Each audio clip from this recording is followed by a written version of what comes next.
ออกไปออกศรัทธาโยมพ่อโยมแม่อันมีพ่อมนแม่มนพ่ออุ้ยแม่อุ้ยพี่ป้าน้าอาท่านผู้ฟังผู้มีบุญทุกท่านที่ติดตามรับฟังธรรมะยามแรงทางสถานีวิทยุทั้งสองขึ้นแรกนั้นขึ้น104.5ขึ้นเพื่อการศึกษาพระพุทธศาสนาและวัฒนธรรมออกจากห้องส่งวัดฝ่ายยินโดยความเมตตาธรรมของท่านอาจารย์พระครูสมุวิศวัตวรกิจโจผู้อำนวยการสถานีวิทยุแล้วแคมขึ้นนั้นก็คือขึ้นสีขาวชาวประชาทั่วภาคเหนือโดยการนำของท่านอาจารย์พระครูอภิวัตวัฒนวิกรมก็ขอถวายความขอบคุณในความเมตตาธรรมมาณโอกาสนี้ตัวเจ้าพ่อเจ้าแม่เกือบลงไปตองลุ่มแล้วด้วยเนาะว่าฝนอย่างมานานก็ลิงของเฮาเป็นว่าให้อาจารย์พ่อครูให้ติดภารกิจเหมือนกันมาช้าดีกว่ามาวันนี้เราก็มาอยู่กับกันในวันที่7เดือนกรกฎาคมหามบักกี่มื้อกี่วันจะเป็นวันอาสาฬหบูชาเป็นวันที่พระรัตนตรัยเกิดขึ้นพร้อมเพรียงกันครั้งในก่อนพุทธกาลศรัทธาญาติโยมทั้งหลายวันอาสาฬหบูชาเปิ้นของว่าเป็นวันแห่งพระรัตนตรัยและเดือนปีนี้มันตรงกับวันเพ็ญพุธตัวเนาะบางวัดบางวาก็คงจะใส่บาตรอุปคุตเหมือนกันเจ้าพ่อเจ้าแม่และช่วงนี้ใกล้เข้าพรรษาเป็นช่วงฤดูฝนตกตั้งแต่ต่อว่ามาจนถึงวันนี้ตกจุดเกิดดีเหมือนกันทำให้มีความชุ่มเย็นเกิดขึ้นทุกสิ่งทุกอย่างมันมีทั้งคุณและทั้งโทษน้ำฝนถ้าตกมานักเกินไปคนก็ไม่ต้องการถ้าตกมาน้อยเกินไปคนก็จมถ้าประตกเสียเลยคนก็ยิ่งจมยิ่งบ่นไปต่างๆนานานั้นเกิดขึ้น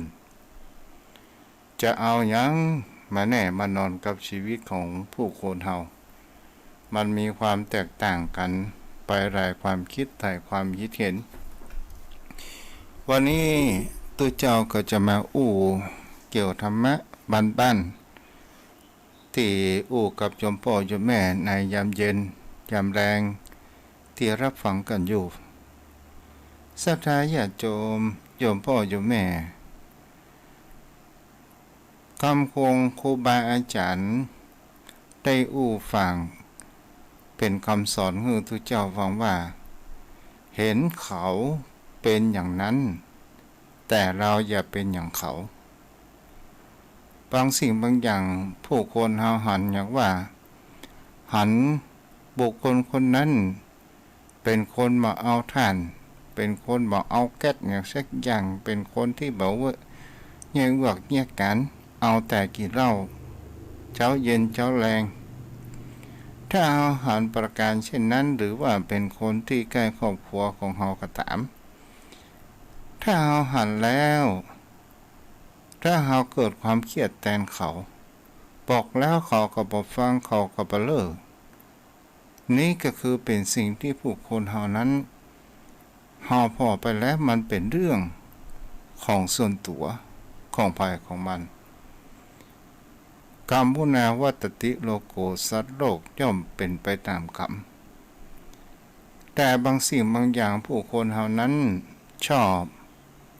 เอาความคิดของตัวเอง ไประรานคนอื่นเอาความคิดของตัวเองเอาไปเหยียดหยามคนอื่นดูถูกดูแคลนไปต่างๆนานานั้นเกิดขึ้น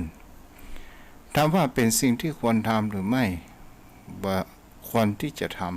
ำแต่แห่งคำว่าความตักเตือนเมื่อเราตักเตือนแล้วจะทำหรือประทำนั้นเป็นเรื่องของเขานั่นเองอย่างกับโยมพ่อโยมแม่รับฟังทุเจ้าแต่ละรูปแต่ละตนแต่ละองค์โยมพ่อโยมแม่ทุเจ้ามีหน้าที่บอกตามรับธรรมของพุทธองค์ว่าได้ชี้ทางบอกทางแต่จะเอาไปใช้หรือปไปใช้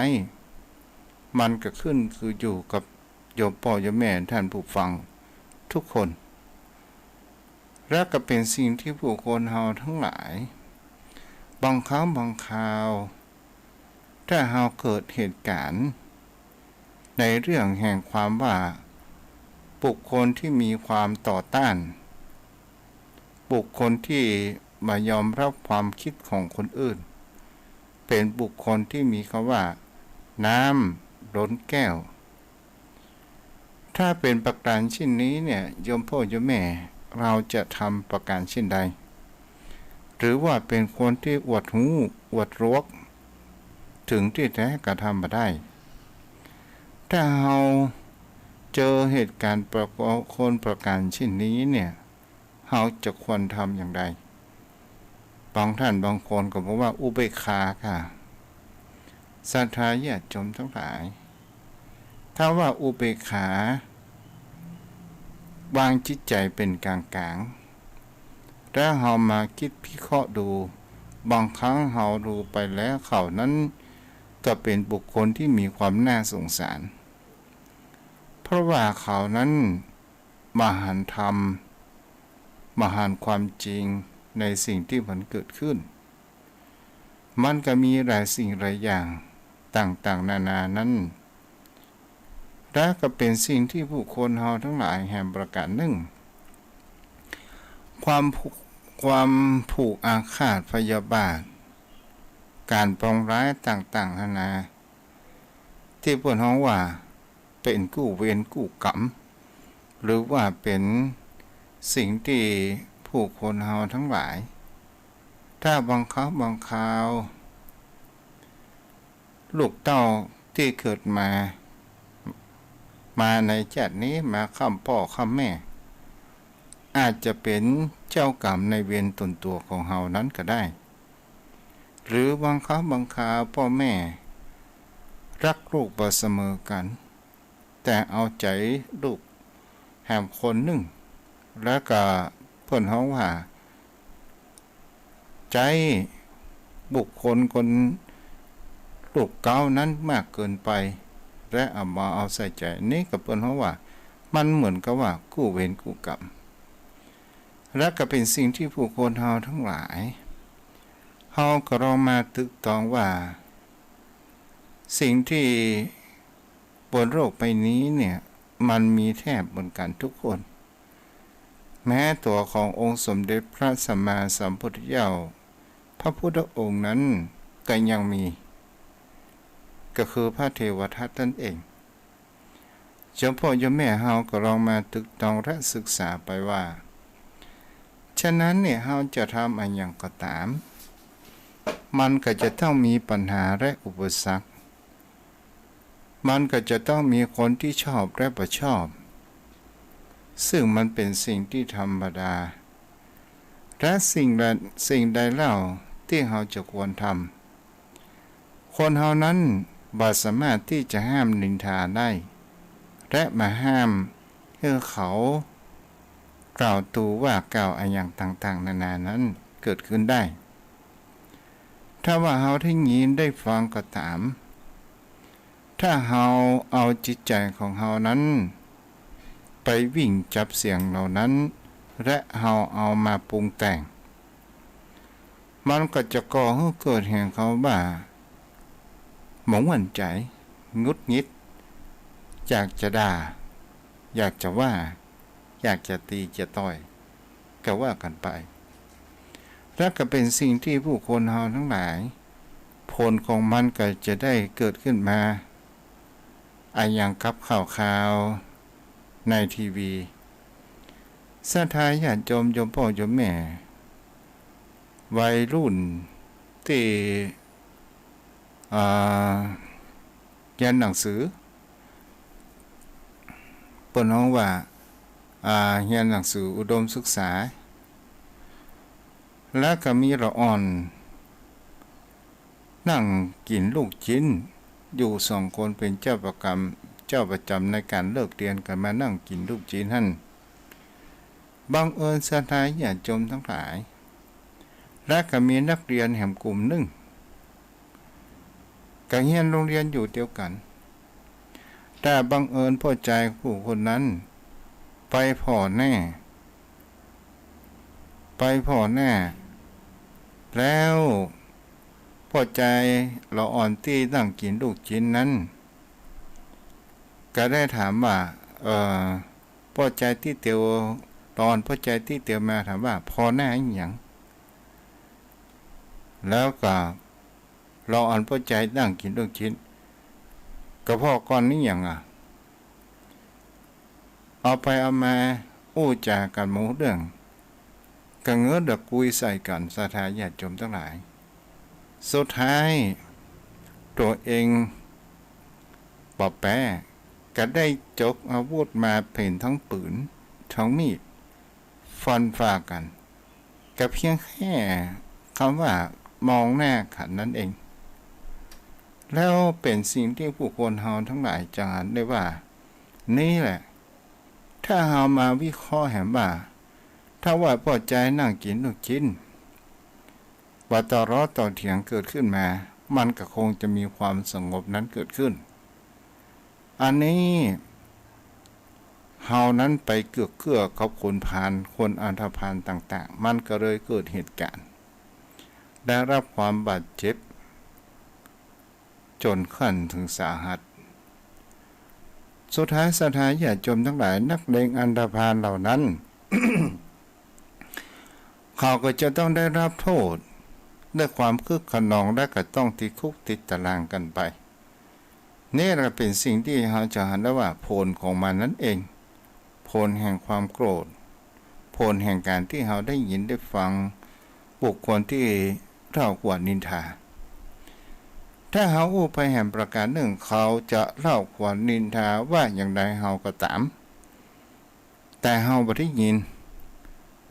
คำนั้นมันก็จะย้อนปิกไปหาเจ้าของเดิมมันนั้นเองก็เป็นสิ่งที่บุคคลเฮานั้นเฮาก็ลองศึกษาและตึกตองดูว่าบุคคลใดก็ตามที่ชอบเล่าขวัญนินทาดูถูกบุคคลอื่นมหันมีสง่าราศีใดๆทั้งสิ้นโยมพ่อโยมแม่ก็เป็นสิ่งที่เฮาก็จะเห็นได้ว่าถ้าฝ่ายพระแล้วก็จะมีการเปิ้นฮ้องว่าคนกับอย่างที่จะคบค้าสมาคมแล้วบุคคลที่มีความอวดฉลาดก็คือบ่ฮู้ตัวเองว่าเป็นคนโง่แต่มีความอวดฉลาดจะเป็นบัณฑิตนั้นยากแท้แต่คนโง่ฮู้ตัวเองว่าโง่จะเป็นคนฉลาดและเป็นบัณฑิตอย่างโดยแท้ในเรื่องนี้เนี่ยเป็นสิ่งที่ผู้คนเฮาทั้งหลายเฮาก็จะหากันได้ว่าบุคคลที่มีความอวดฉลาดอวดหูต่างๆเพราะว่าเขาสร้างปมด้อยมาพับเอาปมด้อยมาเป็นปมเด่นเพื่อกับตนตัวเองอยากจะให้เป็นคนเปิ้นเฮาว่าเพื่อเป็นคนที่มีความสำคัญอยากจะให้ตัวเองนั้นเป็นที่นับถือบอกของบุคคลทั่วไปบางครั้งบางคราวอย่างโยมพ่อโยมแม่เฮาก็ลองสังเกตได้ว่ามีงานศาสนพิธีอะไรอย่างก็ตามเปิ้นว่าขอเชิญไปจุดธูปเทียนเอาละศรัทธาญาติโยมทั้งหลายเฮาก็บ่เคยจุดธูปจุดเทียนอะไรอย่างสักกรรมอย่างสักกรรมเตื้อแล้วเฮาจะจุดอย่างใดจุดเล่มไหนก่อนก็เขินศรัทธาญาติโยมทั้งหลาย เป็นเจ้าพูดแต่ในการประพฤติปฏิบัติทางด้านศาสนพิธีก็บ่เคยได้ทำกลางพุทธกาลศรัทธาญาติโยมทั้งหลายพระเทวทัตกับพระพุทธองค์เป็นสิ่งที่เราจะได้ว่ามีการผูกอาฆาตกันมาหลายภพหลายชาติหลายกันโดยกัน วันนี้จะมาอู้เกี่ยวกับชาดกที่พระองค์นั้นได้ตรัสไว้เกี่ยวกับเรื่องเขาว่ากวางกุลุงคะมีสมัยหนึ่งคำพระพุทธองค์นั้นประทับอยู่ที่เชตวันประทับอยู่ที่พระเวรุวันวิหารของพระเจ้าพิมพิสารที่ได้สร้างถวายศรัทธาญาติโยมทั้งหลายพระองค์นั้นได้ปรารภเกี่ยวกับธรรมเทศนาในเรื่องนี้ยะตะเมตังกงกรคัสสะโดยความเนื้อหาเรื่องนี้ว่าโดยการที่จะย่นย่อให้โยมพ่อโยมแม่นั้นรับฟังกันก็คือสมัยหนึ่งภิกษุทั้งหลายนั่งประชุมกันในธรรมสภาในวิหารที่อยู่ก็คือเวรุวันมหาวิหาร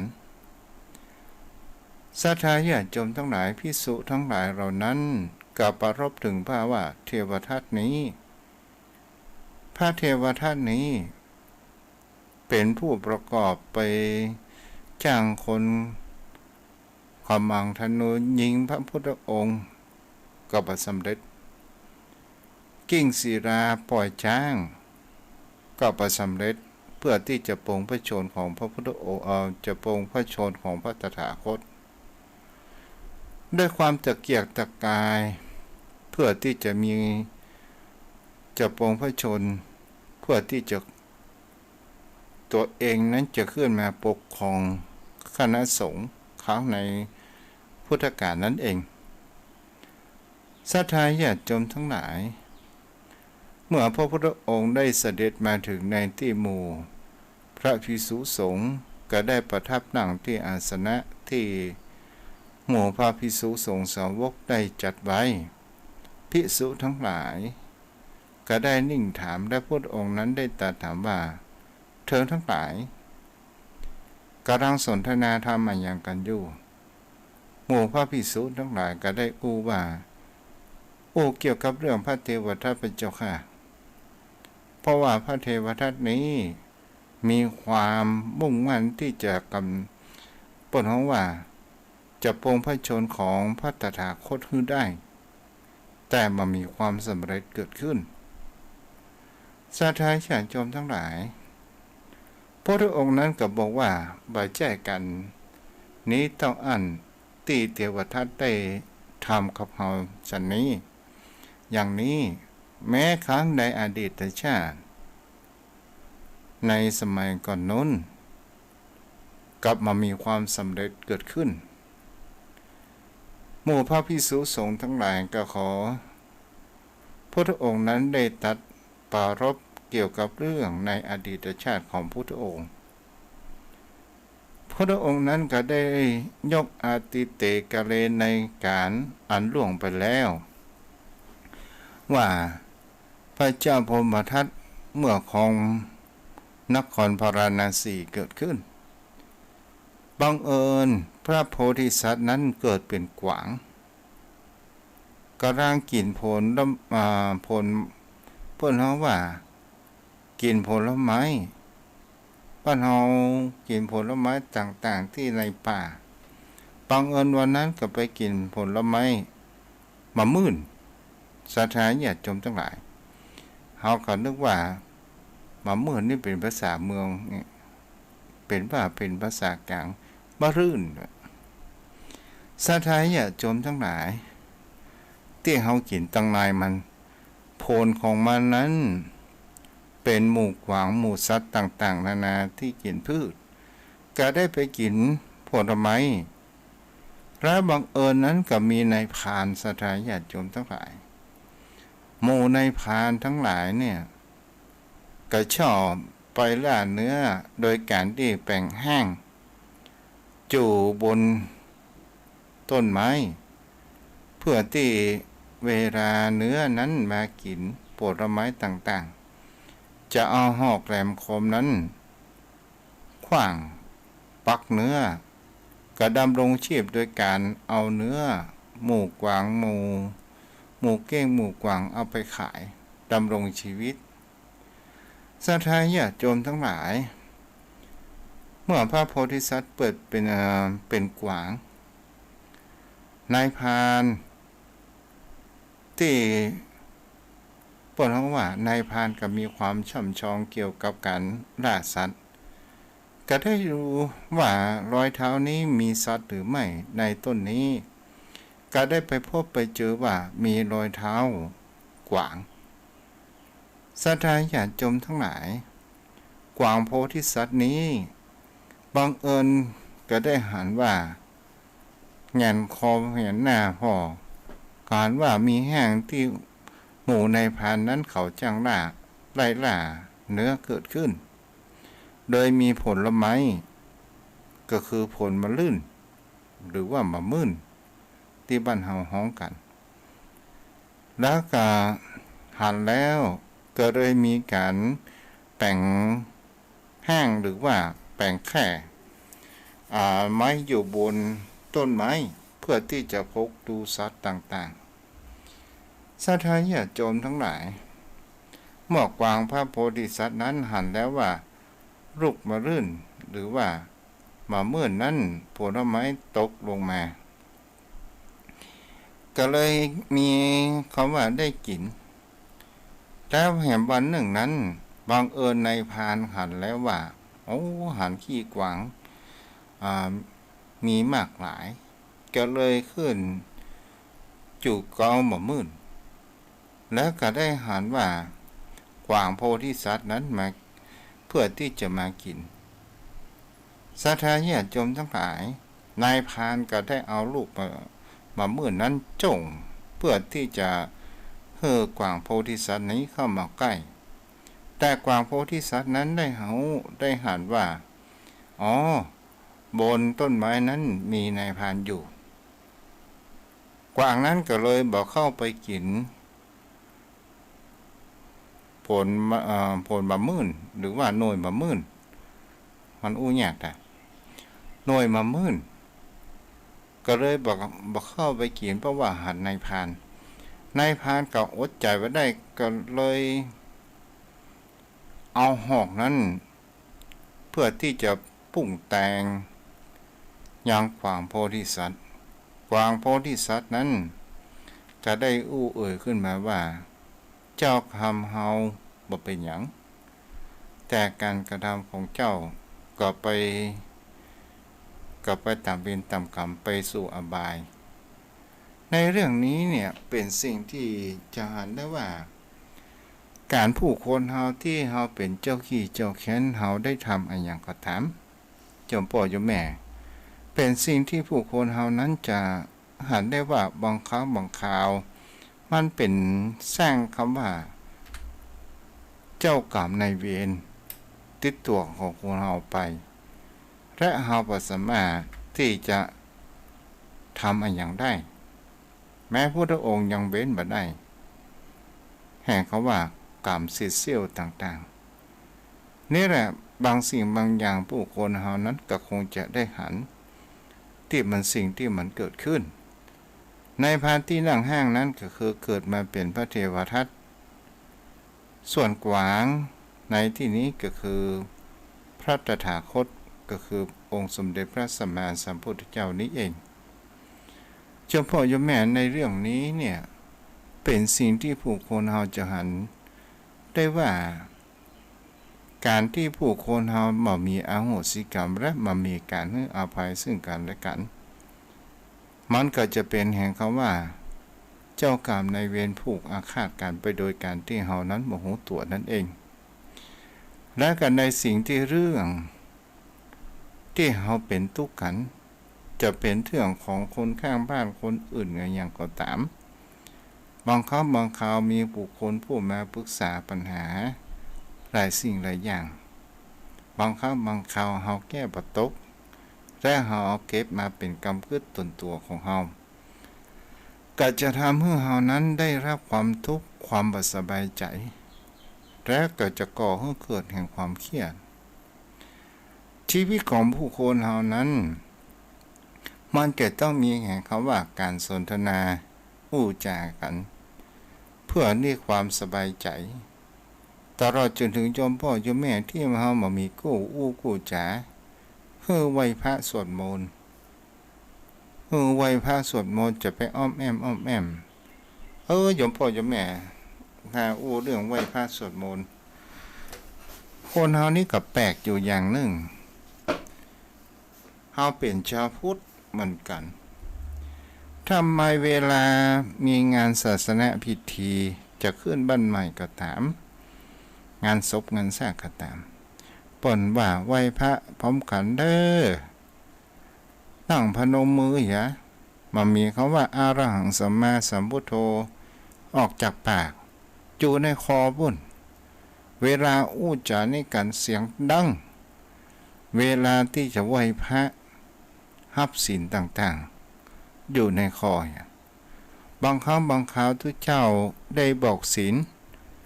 ก็บ่รับบ่ปากนี่ก็เป็นสิ่งที่ผู้คนเฮาบางครั้งบางคราวคนเฮานี่ก็มีความแปลกแต่บุคคลที่เปล่งเสียงออกมานั้นก็เป็นกับมีหลายท่านส่วนใหญ่บ่ได้เปล่งเสียงออกมานี่แหละเป็นเพราะเหตุอันหยังบางครั้งบางคราวอันหยังครับทุกเจ้าได้บอกว่าต่อไปเฮาไหว้พระพร้อมกันเสียงดังเด้อเอาเก่ากรรมถวายเสียงดังๆเพื่อให้เทวดา16ชั้นฟ้า15ชั้นดินไหว้กันไปศรัทธาญาติโยมทั้งหลายเป็นสิ่งที่ผู้คนเฮานั้นต้องสังเกตว่าทำไมถ้าเฮาบ่ไหว้พระก็บ่เป็นรับศีลก็บ่เป็นกล่าวคำหยาดน้ำก็บ่เป็นพระพุทธศาสนาของเฮามันจะหายสูญวัตถุประสงค์แห่งการที่เฮาไหว้พระสวดมนต์เนี่ยวัตถุประสงค์ที่ครูบาอาจารย์พระเถระครั้งพุทธกาลก็ตามครั้งปฐมสังฆายนาธรรมที่เป็นการเล่าขานการที่เฮาไหว้พระสวดมนต์ก็เพื่อที่ว่ารักฐานภาษาบาลีต่างๆมันจะอยู่ในคำกู้คำจาของเฮาทั้งหมดอย่างว่าอะระหังสัมมาสัมพุทโธภควาพุทธังถ้าว่ามันมีภัยสืบ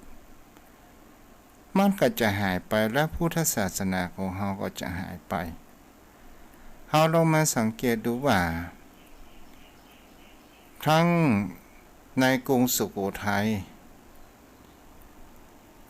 ที่มาเผยแผ่พระธรรมคำสอนของพระพุทธองค์ก็คือได้นิมนต์พระสงฆ์จากศรีลังกา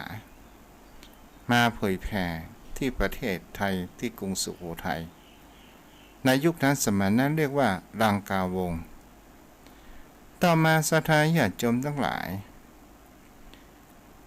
เวลาผ่านไปศรีลังกาพระสงฆ์องค์พระเจ้า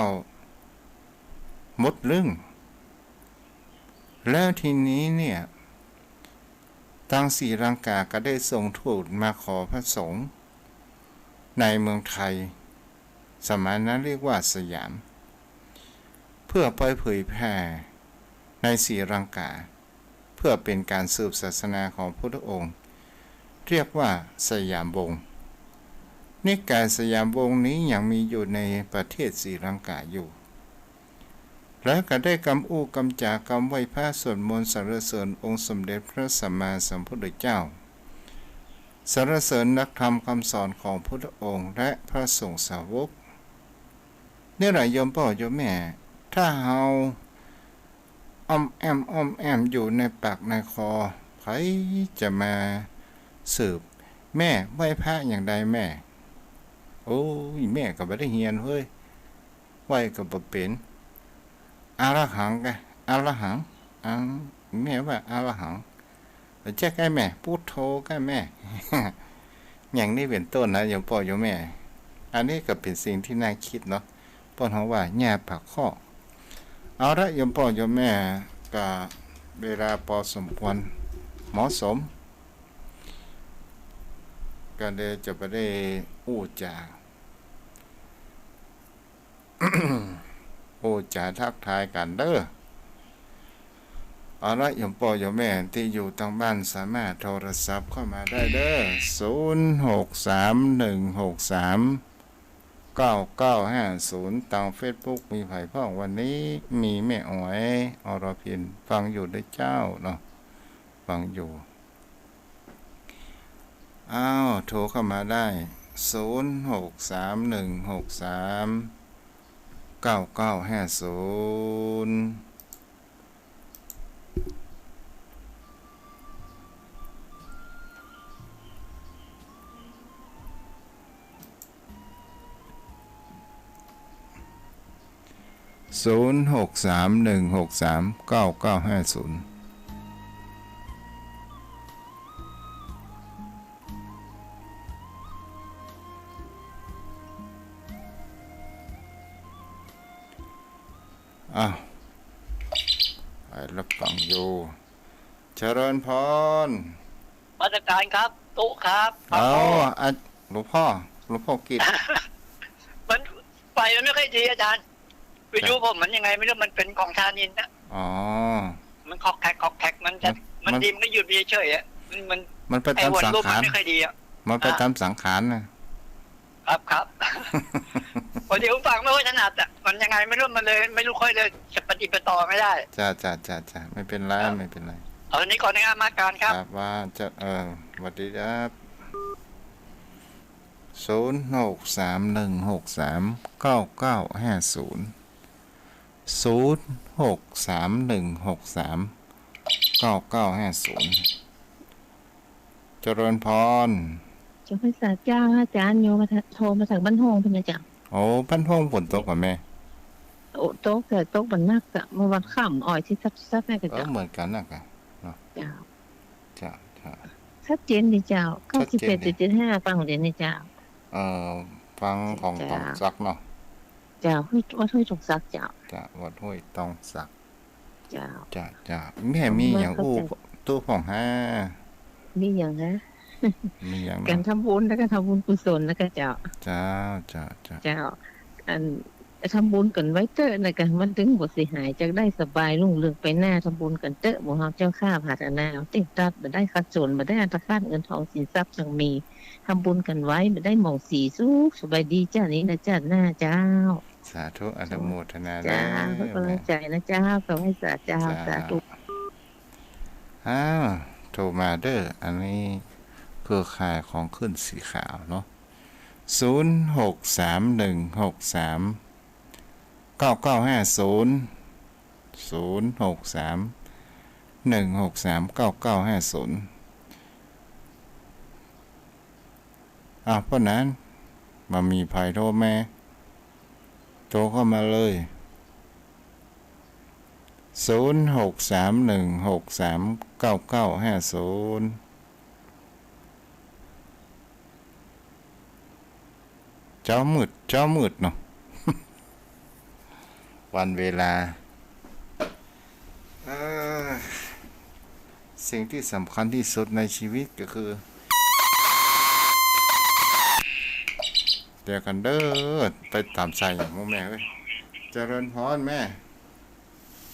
บัวบนท่านพระครูบอกไปอันซบแม่บัวซบไหนแม่จ้าบอกไปซบสวนปอกแก้วค่ะเจ้า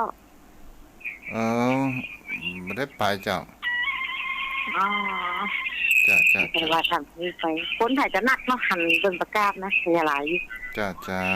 แม่กันโทรมาแหมกรรมนี่ปิดวิทยุตัวได้แม่เด้อ เจ้า จ้าถ้าไผจะโทรมาก็ขอปิดวิตัวเนาะเพราะนั้นถ้านี้ก็โทรเข้ามาได้เลยเนาะตะกี้พ่อหนานประตัน0631639950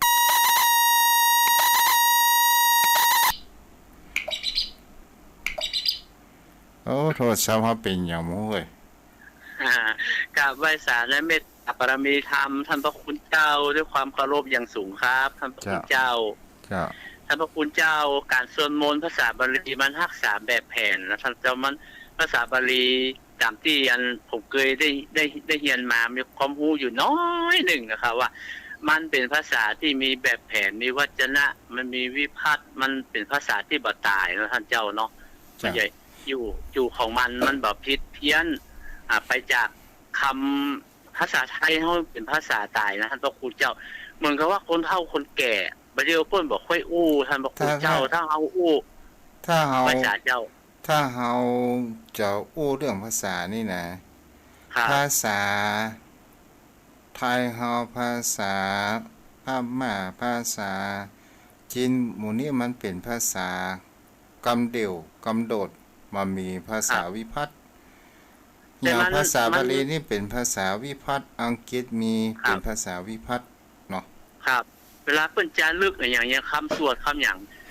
จ้ะ มันเป็นแบบแผนแน่นอนนะท่านเจ้าเนาะ ครับ อย่างที่ผมอุวันปรารภกับท่านเจ้าแกว่า อย่างผู้สูงคนเฒ่าคนแก่อ่ะมันเป็นภาษาที่เพิ่นบ่เข้าใจถ้าเฮาใจความจริงมันก็ถูกนะมันยังมีในพจนานุกรมเวลาเฮาใจว่าโอ้คนล้าสมัยเพิ่นบ่อู้ละเพิ่นอู้ว่าผู้สูงวัยผู้สูงอายุ อืม ก็ยังกูเพิ่นใจในสมัยของพ่อขุนราม แม้แต่สมเด็จพระเจ้าตากสินปรากฏใจว่ากูนะกูคือพญาตากกู้ชาติกู้พระศาสนาแต่เฮามาใจในสมัยเดียวเพราะว่ามันเป็นคำแบบเพาะคำหยาบเนี่ยท่านพระคุณเจ้ามันเป็นภาษาที่ ถ้าเฮา นะครับ มาอู้ถึงเรื่องภาษาเนี่ย ภาษาไทยของเฮานี่นะ มันยืมภาษาทั้งบาลีสันสกฤตและ มัน ตาม โดน คำ มาแล้ว เห็น ท่านเจ้าเนาะ เจ้า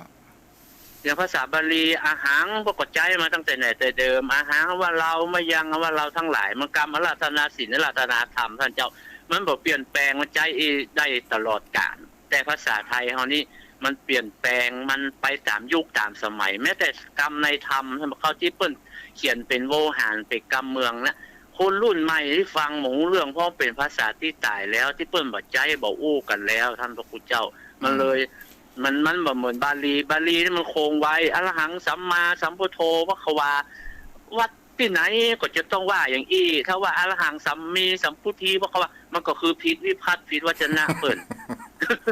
โตปะเกตก็ใจอรหังสัมมาสัมพุทโธพระควาอย่างนึงก็ใจอย่างเดียวกันมันเลยเป็นมาตรฐาน แต่ว่าโวหารหรือว่าคำที่ผู้เขียนในภาษาเมืองกำเมืองกำเลิกดึกบางทีผมยังแปลบ่ออกนะ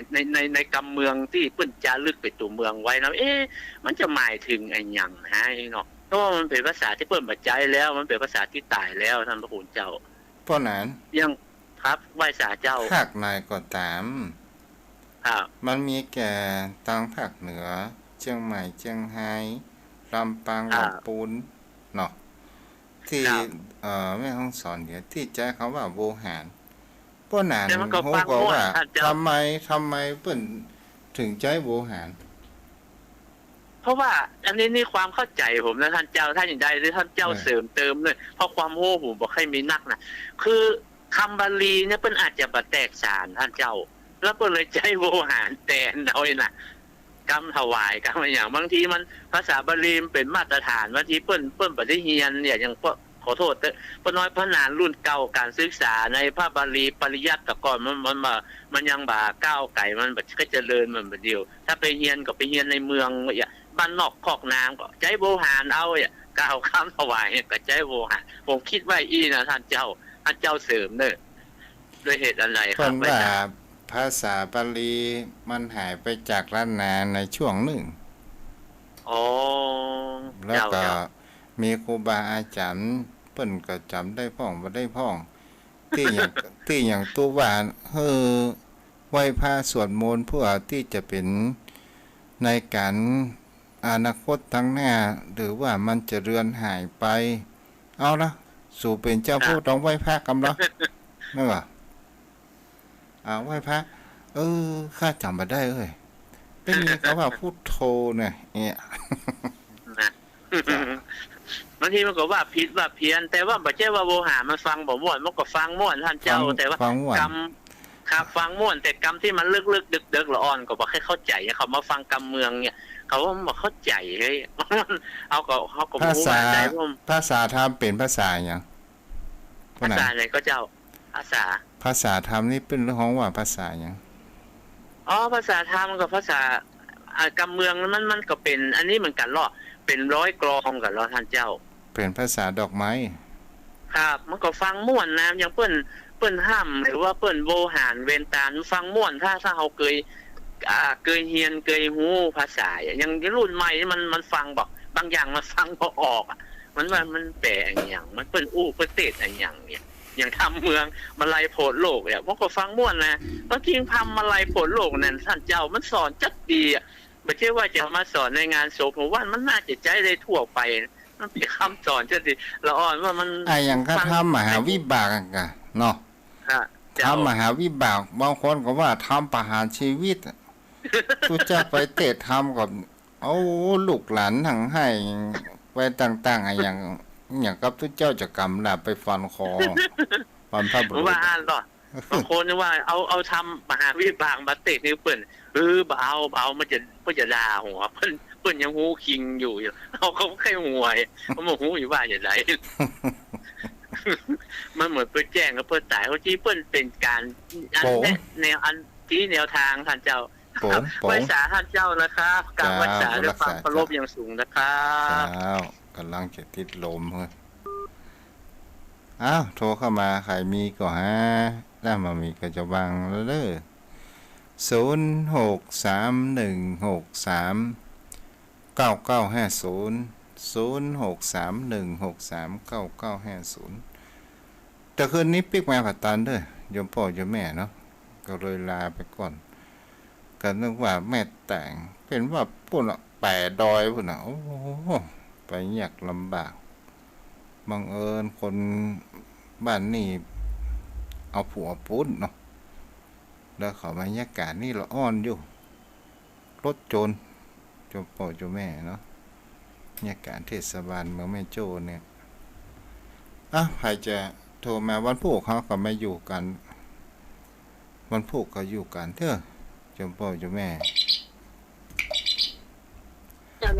เจริญพรแม่ปิดวิทยุก่อนเจ้าทรงจำตองจงกว่ามูสิเปเจ้าไม่ใช่จำตองโทรมาตะกี้หลายกอมแล้วเรามาตานไปลุงหนานแม่นล่ะลุงหนานหมดแล้วจำตองฝนตกเหรอตกตะคืนนั่นแหละไม่วันนี้เหรอไม่วันนี้ตกปุ้นตกว่ะตกแต่ไม่ถึงไม่วันถึงไม่คืนตกตะคืนจ้ะแก้เอื้อนเนี่ยแม่แก้วจะทำไม่แก้วเนาะแก้วของเปาจำตองไม่แก้วขวงเปล่าเนาะจ้ามูสิเอเจ้าจะฟังชัดเจนดีเนาะชัดเจนเจ้าผลรักษาเด้อแม่ฟังอยู่เด้อเจ้าใครจะโทรเข้ามาได้0631639950ที่แน่ๆเวลาบ่ฮื้อแล้วเด้อก็วันนี้ก็คงจะเอาไว้เพียงเท่านี้เด้อโยมพ่อโยมแม่ในวันพรุ่งนี้เราก็มารับฟังกันใหม่เนาะวันนี้ขอบุญกินบุญตารักษาอายุวันโนสุขังพระรังขอเจริญพร